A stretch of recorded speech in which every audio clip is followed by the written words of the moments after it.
谁为爱世人愿捨身？這禮物化作活存的心靈，幸福是接受和活出這禮物的真諦，教我學習愛到痛時就如遇見主。人一生最如緊，豔陽縱使多耀眼，如若沒愛，彷彿天空阻隔了光線的障紋。請潔淨我心眼，長留着愛的恩泉，清澈璀璨。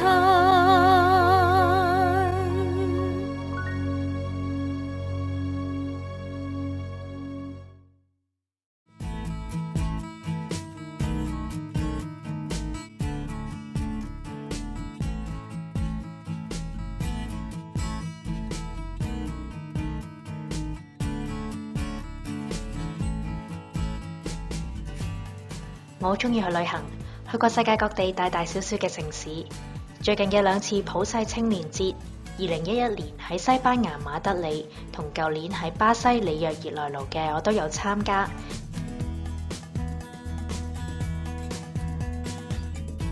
只不過身為一個天主教徒，偏偏冇去過我哋教會中心嘅所在地羅馬。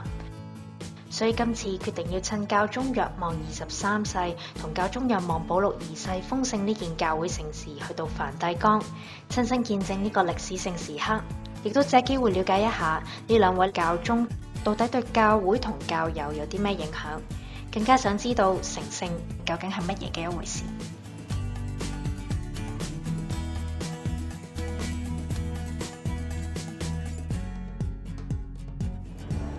今朝早搭地鐵嚟到嘅時候，遠處已經見到聖伯多祿大殿嘅圓頂，跟住覺得哇，真係終於嚟到呢一度啦！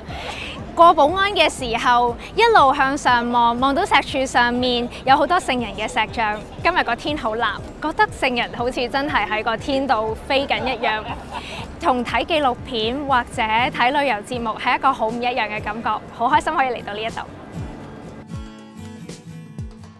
雖然今次係我第一次嚟到梵蒂岡，嚟到聖伯多祿大殿，唔知點解有一種莫名嘅親切感，好似返到屋企一樣。或者因為我哋教會大家庭嘅爸爸，即係教宗，喺呢一度工作同埋生活，呢度自然就係全球所有天主教徒嘅屋企。耶穌基督喺升天之前，親自委派佢嘅宗徒伯多祿代佢領導教會，所以聖伯多祿就係第一任嘅教宗。聖伯多祿大殿就係建喺佢嘅墓穴上面，象徵呢一度係天主教會嘅根。而天主教會就由聖伯多祿開始，由一個又一個嘅教宗一路傳落嚟。企喺聖伯多祿大殿入邊，深深感受到天主教會2000幾年嘅歷史。有91位前任嘅教宗都安葬喺呢一度，包括即將封聖嘅若望23世同若望保祿2世。今日就有好多朝聖嘅人圍喺紀念若望保祿2世嘅祭台面前祈禱。喺多倫多嚟參加封聖大典嘅 Father Carlos Martins 一早喺聖伯多祿大殿舉行彌撒，佢邀請我哋一齊參加。咁難得嘅機會，當然唔可以錯過啦！原來聖伯多祿大殿裏面亦都有好多個祭台，所以同一時間係可以有好多台彌撒一齊進行㗎。冇諗過呢個旅程一開始就可以喺聖伯多祿大殿裏面參與彌撒，而且仲有機會讀經，心情係好緊張，不過亦都好感恩。咁喺我身後嘅廣場27號嘅時候，即係2位之前任教宗封聖嘅日子，預計呢一度廣場咧已經會滿晒人㗎啦。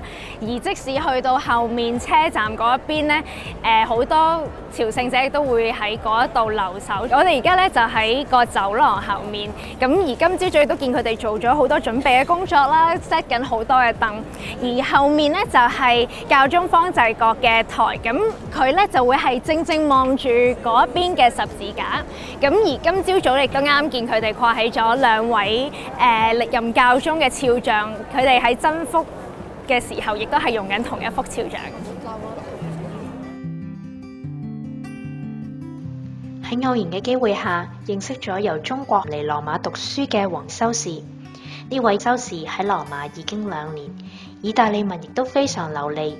喺呢幾日係我哋嘅導遊同埋翻譯，真係天主派俾我哋嘅天使。作為一個喺教宗若望保祿二世年代成長嘅年輕人，黃修士其實非常之敬愛呢一位教宗。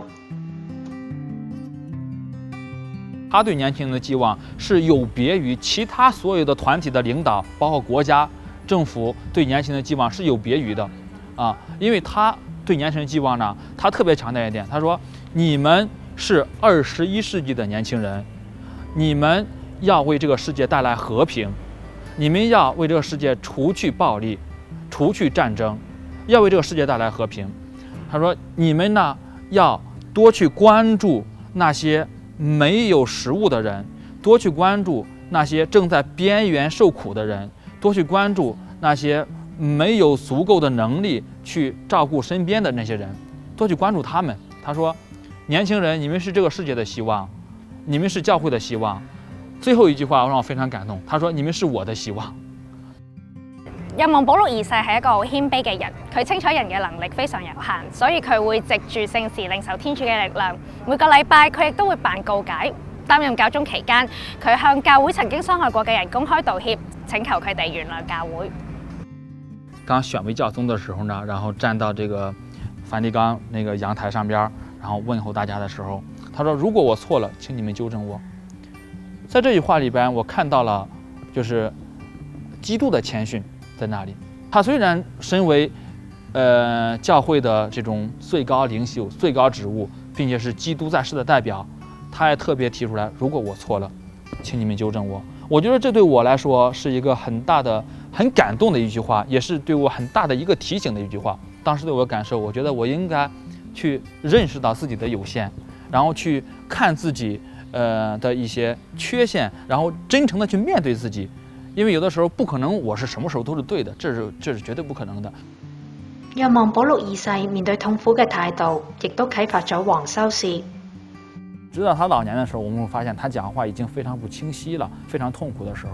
然後後來醫生好像是從他的脖子這地方給他做一個手術，然後他講話講不了，然後他非常痛苦地問：你們對我做了什麼？然後我沒辦法給我的子民講話啊。所以說可以看到什麼？他是始終有一顆與基督一同受苦的心，但是他也講到我不能從十字架上下來，所以說他每一次在遇到痛苦的時候，然後他也是非常堅強去面對的。而對我的體會呢，當然我們每一個人都有痛苦，對我來說也有很多的不如意的地方，或是心靈的痛苦，或者是外在身體的痛苦。但是當我看到他的一些事蹟的時候，當我遇到痛苦的時候，我會以他為榜樣，我會以他作為我的榜樣，我要去向他學習。教宗若望保祿二世人生裏面其中一次痛苦嘅經歷，就係喺1981年5月13號喺聖伯多祿廣場被槍手行刺，子彈當時擊中佢嘅腹部，不過天主保守佢，經過搶救之後逃過咗呢一劫。當時喺醫院當值嘅護士長安娜喺清理手術室嘅時候，發現咗教宗嗰件染血嘅內衣。佢覺得呢件會係一件好重要嘅物件，所以當時將佢收藏起嚟。而喺2000年嘅時候，就將呢件內衣捐咗俾聖雲仙仁愛女修會嘅修女。喺2011年5月1號，若望保祿二世被宣為真福嗰日，呢件聖髑正式開始喺修會會院嘅聖堂裏面展出，同埋俾人哋去瞻仰。今日黃修士帶我哋嚟睇呢件咁珍貴嘅聖髑，覺得好難得。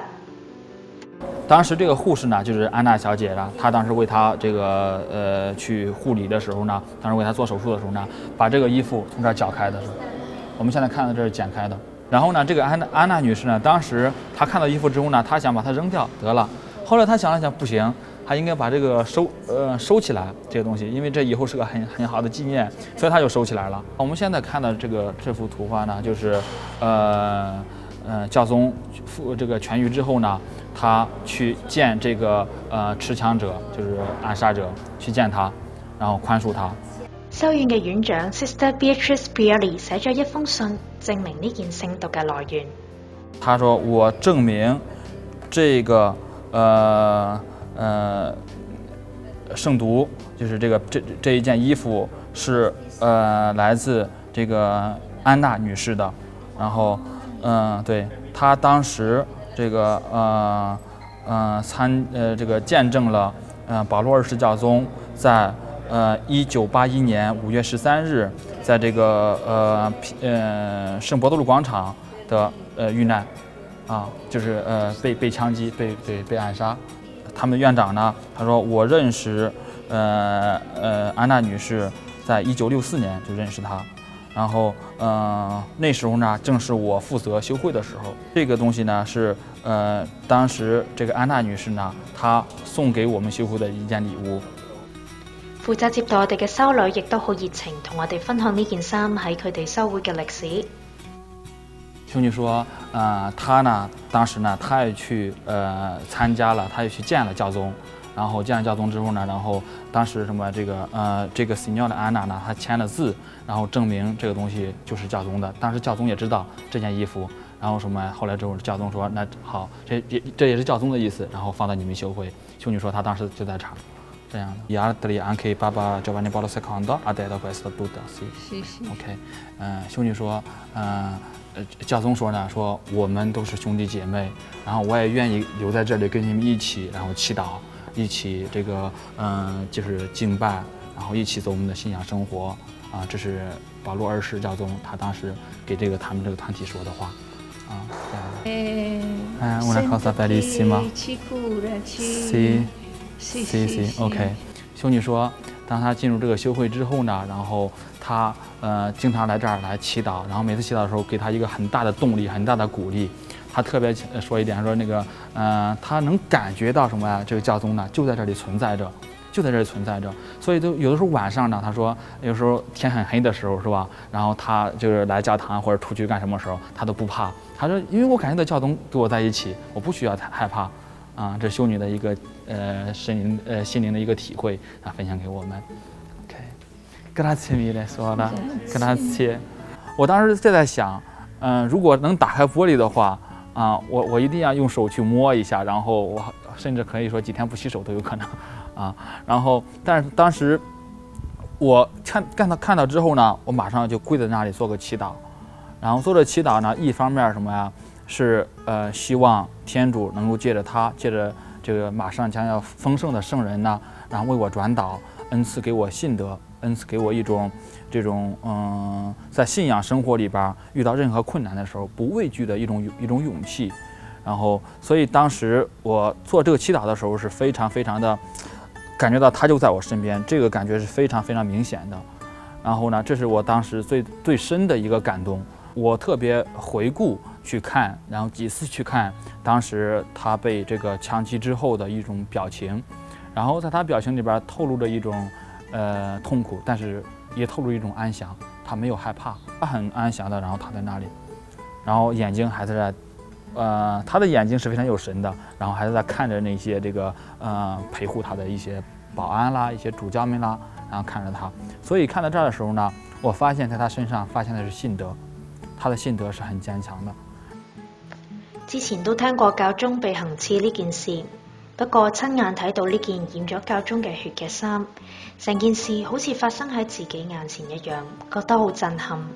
一個咁善良嘅教宗，為咗照顧佢嘅子民而被傷害，令我諗起耶穌基督為我哋所受嘅痛苦同埋犧牲。睇到教宗同埋行刺佢嘅青年喺監獄會面嘅相，放喺佢嘅血衣隔離，又係另一個震撼。寬恕呢兩個字出現喺我腦海裏面。冇錯，要成聖，我哋要學習寬恕。若望保祿二世俾我哋一個最好嘅榜樣。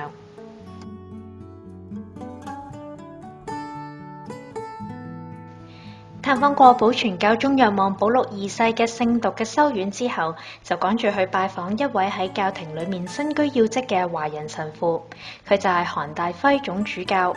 榮休教宗本篤16世喺2010年嘅12月委任係香港土生土長嘅慈幼會士韓大輝神父為聖座萬民福音部嘅秘書長。不經不覺，韓大輝總主教已經喺羅馬服務咗3年幾，喺教會嘅核心工作，相信佢對兩位教宗即將被封聖一定會有一啲獨特嘅見解。我嚟咗呢度工作就喺我個部門嗰度咧就有啲樓梯嘅，咁樓梯之間咧有啲空位咧，我就擺咗一啲半身像，呢個都即係羅馬好興嘅嚇。咁其中咧就我好歡喜行下樓梯，因為有一道樓梯咧就會帶我去一個教宗嘅像，嗰個咧就係若望23嚇。咁所以我行過去咧，我都要揾手拍下佢膊頭咁啊！即係啦，佢做咗教會嘅牧者，一個好嘅牧人嚇。即係佢用一個父親嘅心腸，即係去接待任何一個人，所以要拍下佢，即係都使我喺我嘅職務上邊咧，係做一個好嘅牧人。今次咧豐盛咧由教宗若望23嚇，豐盛嘅含義咧就係將教友之中嗰種發光嘅成分咧，就要話多啲俾人哋聽啦。呢度有個像喺我面前，雖然間冇講佢話要豐盛嗰陣時嚇，但都覺得係啦。呢度有一個好嘅父親，即係呢個像話俾我聽喺天上高，所以你覺得係一個可以效法嘅對象。其實我對教宗若望23世唔係太熟悉，好想可以由韓總主教嗰度認識佢多一啲。豐盛咧就係話俾眾多嘅教友聽嚇，喺無論任何一個環境裏邊咧，嗰度都可以有聖德出嚟嘅。58年咁樣，佢做咗教宗啦嚇，被選為教宗嚇，但係佢嗰種嘅聖德就係、我用呢個詞就叫聖德，即係佢嘅光芒，佢嗰種人性嗰種成熟嘅程度係咁深，係咁自然啊嚇！佢可以突破呢啲體制咧，就散發出嚟，同埋即係帶領教會，覺得我哋人咧喺呢個世界上需要和平啊！戰爭喺40幾年第二次世界大戰帶嚟幾多危害，幾多仇恨，幾多即係冤屈，幾多誤會啊！佢要話俾人聽，人生活埋一齊咧，可以共享呢個和平啊！咁若望23世對教會有啲咩影響咧？呢位教宗咧嚇，佢嘅出現咧係使到教會嘅面目咧係即係有一個新嘅形象。佢冇話佢係一個超級嘅先知，有一種超級嘅智慧，有超級嘅精力嚇，佢係呢種人嚟嚇。所以佢一上任教宗幾日，啲主教書記嚟到佢辦公室嚇，佢一睇就知啦。每個人嚟見我咧，佢睇住一堆問題，我哋嘅修院培育要有啲改變喎，我哋啲後生仔做神父係嘛？而家家庭嗰啲夫婦生活面對種種嘅問題即係我哋嘅禮儀吸引唔到群眾諸如此類。佢見到係問題作為即係教宗嘅嗰啲緊密嘅合作者，佢都要希望俾啲方法去解決啦。但啲解決方法都好不一嘅。於是佢咧自己就喺案頭上高寫住啲紙仔，嗰度就寫住大公會議。因為佢好覺得咧，而家我要發動我周圍嘅合作者去做啲事。佢自己都好明白，喂，我都一把年紀，我都做唔到幾年啦。講得唔好聽係嘛？所以佢話要開大公會議。韓總主教講緊嘅係喺1962年展開嘅梵蒂岡第2次大公會議。有人話：喂，你開始嘅大公會議，然後咧完成唔到，只係留下一個爛攤子，即係人哋以後點講你啊嚇？佢咧就係剛才我講嘅一個真正嘅門徒咧，佢係即係以天主嘅意思為先。佢話：你去開始讓呢啲人做到嘢，使乜咁關注佢嘅成果咧？因為主要你係以做天主嘅意思為先前嘅一種意念啊嘛嚇。天主喺你身上開始嘢，佢會完成啊嘛嚇。佢如果唔要你去完成啊，一定係一個更好嘅一個方案，一個更好嘅解決方式啊嘛嚇。咪讓第二個人更加完成佢帶好佢呢一種嘅收穫啦嚇。所以佢好明白咧，呢一句説話嚇，即係把握時機 ，Carpe diem 嚇 ，seize the day。此時此刻有啲好正義，有啲係好應該要做嘅嘢嚇，唔好再睇自己嘅局限啦，諗下天主嘅意思，俾多啲心機去祈禱，然之後咧去有勇氣開始。天主嘅善意咧喺你身上開始，亦都必會咧係好好咁樣完成佢。呢啲係一個聖德嚟嘅。曾經聽過若望23世有一個為人津津樂道嘅演說，叫做《月光言論》，其實係發生喺大公會議開幕嗰一日。大公會議開幕嗰日咧，佢真係攰到不得了啊！即係早又要起身啦嚇，哇！然之後你諗下成即係2000幾個主教要同佢哋一齊即係有一個好隆重嘅即係禮儀時刻啊、慶典啊，佢嘅演說啊，係嘛？18年幾，事實上咧，即係佢到晏晝，即係冇晒精力㗎啦嚇。咁到晚黑咧，有一件趣事，按住佢嘅私人秘書嘅描寫咧嚇，即係到夠鐘就係佢敲門即係聖父出邊有群眾等緊你。佢話係咩？係我都冇預備我篇演說，我好似唔記得有呢個咁樣嘅事情啊嚇。佢唔係啊，拿張紙出嚟，你都簽咗名話同意有呢樣。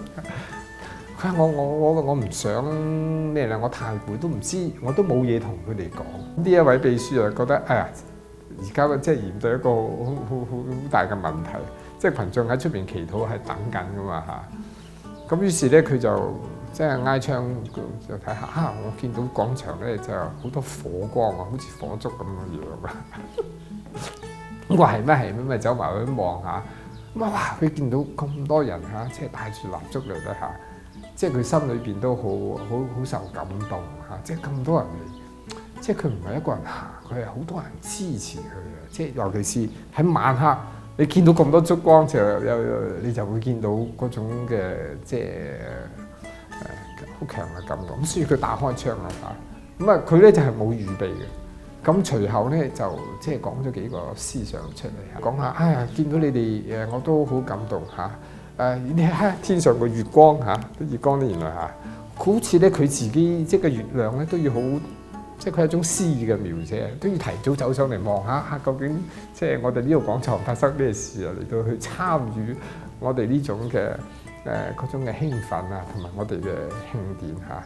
然後咧佢話係啦，即係呢度應該係講緊天主咧同我哋一齊嚇，佢咧就話好啦，而家你哋都要翻去啦嚇，咁講咗好感動嘅説話嚇，翻到去咧見到你嘅仔仔女女嚇，即係你嘅 baby 嚇，即係抱佢一下嚇，即係摸佢一下，錫佢一下都會，你話俾佢聽係靠鐘嚇，做聖父咧錫佢一下嚇，你見到有人流淚嚇，因為佢哋都好即係可能即係有啲受緊苦嚇，抹乾淨佢哋嘅眼淚嚇，話俾佢聽咧教宗咧係好似爸爸一樣咁同佢哋一齊嚇。咁你諗下嚇，即係喺一個咁樣嘅環境，就講一篇咁樣嘅意思，表示佢平時咧就係一個咁嘅人。教宗若望23世係一個感性，亦都感受到民間疾苦嘅教宗，難怪佢深受當時嘅人民愛戴。咁我哋又應該點樣生活先至可以成聖呢？成聖咧係容易嘅事，成聖係天主要嘅事。成聖咧係在於我每日保持我嘅心境要喜樂，係做好我每日嘅本分。本分叫我做呢樣嘢，我就做呢樣嘢。我唔好再貪，唔係喎。你如果唔擺時間做呢個本分咧，你做嗰樣嘢，你可能會得到多啲錢啊，得到多啲名利啊，得到多啲嘢。唔係，我本分喺呢度。我做咗爹哋啦，做咗媽咪啦，呢個係我本分。我要湊仔，我要愛錫我嘅仔。嚟到羅馬第一日，就有機會拜訪韓大輝總主教，聽到佢嘅分享，又有機會睇到一件教宗若望保祿二世珍貴嘅遺物。今次封聖之旅嘅收穫已經好豐富，聽日我要繼續走遍羅馬嘅大街小巷，由唔同嘅人眼中去認識兩位將要被封聖嘅教宗。韓大輝總主教其餘嘅精彩分享可以喺 fll.cc 嘅網站收睇。喺兩位教宗若望23世同埋若望保祿2世封聖前夕，80後朝聖者 Vicky 決定周圍去睇下，認識一下嚟自世界各地專程嚟見證封聖嘅朝聖者。當你問到 JP2 係一咩人，佢唔單止係一個 Catholic 嘅 leader 啦，當然佢其實係一個 world leader 嚟嘅。你唔係 Catholic 都會信呢個係一個 saint 嚟嘅。愛常傳，繼續穿梭於羅馬嘅大街小巷，帶大家認識兩位啱啱被封聖嘅教宗。睇完呢一集《愛常傳》，如果你想分享你嘅感受或者故事，歡迎你打我哋嘅熱線電話同我哋傾下。我哋下個星期同樣時間再見，天主保佑。